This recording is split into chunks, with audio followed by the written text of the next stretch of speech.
Hari ini Jumat 1 Juli 2022 pukul 11 waktu Indonesia Barat, Menteri Pendayagunaan Aparatur Negara dan Reformasi Birokrasi atau Menpan RB Cahyokumolo meninggal dunia. Cahyokumolo meninggal dunia setelah beberapa hari menjalani perawatan di rumah sakit. Kabar tersebut dibenarkan oleh politisi PDIP Junimart Girsang. Cahyokumolo diketahui telah dirawat selama 2 minggu di rumah sakit. Rahajeng Widyaswari, putri kandung Cahyokumolo, sempat mengabarkan kondisi terkini sang ayah pada Minggu 26 Juli 2022. Meski tak menyebutkan penyakit yang diderita oleh sang ayah, Rahajeng saat itu meluruskan pemberitaan yang ada.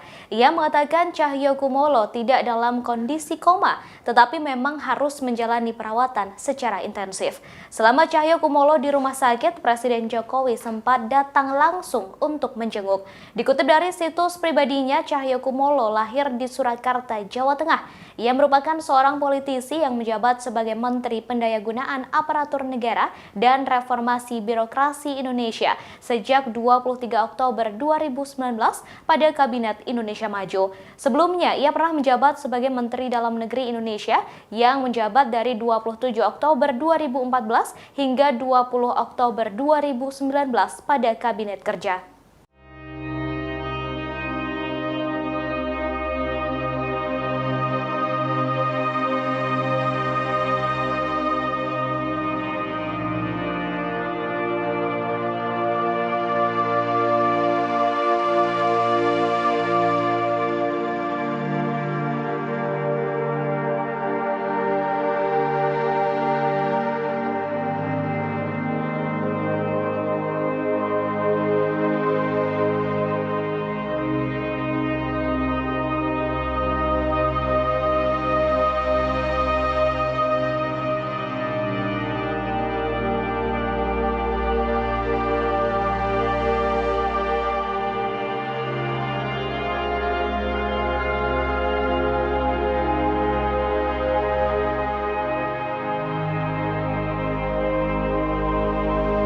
Terima kasih sudah nonton.